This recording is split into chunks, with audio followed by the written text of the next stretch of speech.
Goeiedag en baie welkom by Woordspeel. Ek herinner jou weer waarmee ons besig is. Ons is besig om deur die woord te reis, hoofstuk vir hoofstuk, en toe te laat dat die Heilige Gees Jesus vir ons uitlig. Want die hele skrif gaan oor Jesus. As ons Jesus mis in die woord, dan mis ons die goue draad, dan mis ons die essensie, die hart van die skrif.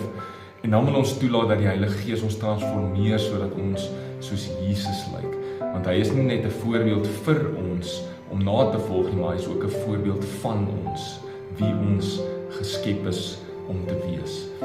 Vandag kyk ons na Matteus hoofstuk 26 en my tema vandag is te vol van my eie vermoëns. En die verse is vers 33 en 34. Ek lees gou vir jou. Petrus verseker hom toe: "Al laat almal u in die steek, ek sal dit nooit doen nie." Jesus antwoord hom: "Glo my, Petrus, vandag nog, voordat die haan kraai, sal jy 3 maal ontken dat jy my disipel is."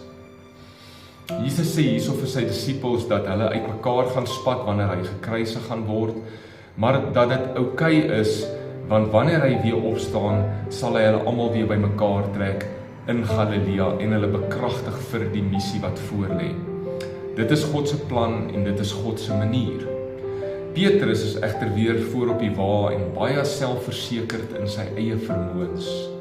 Hy glo dat hy in sy eie krag by Jesus sal kan bly. Maar Jesus weet hy sal nie kan nie.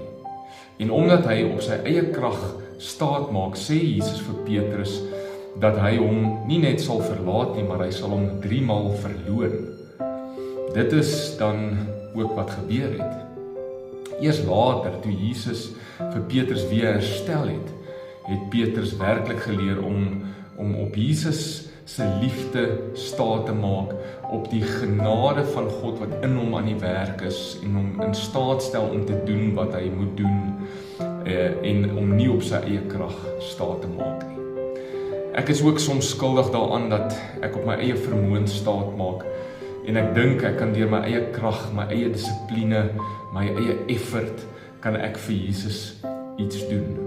Nou, alhoewel effort en dissipline natuurlik belangrik is, kan ek nooit op my eie vermoëns staat maak nie. Ek kan nooit roem op enige iets wat ek doen nie. Ek sal misluk in my eie vermoëns en in my eie krag. Maar as ek staat maak op Christus, in my, Christus wat in my gevorm word, Christus wat in my werk, dan sal ek by Jesus bly. En dan sal ek nie in myself roem nie, want ek weet ek het dit nie in my eie krag gedoen nie.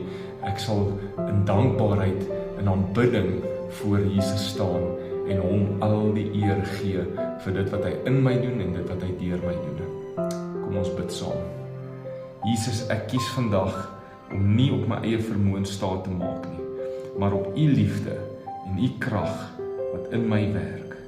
Want ek weet dit is u wat in my werk, selfs om te wil en om te begeer volgens u hart en u begeertes vir my. Amen. Mag jy 'n wonderlike dag hê. Deel hierdie video met iemand anders en nooi ander mense om saam met ons hierdie video's te kyk. Dit mag dalk net vir hulle ook iets beteken. Die Here seën jou.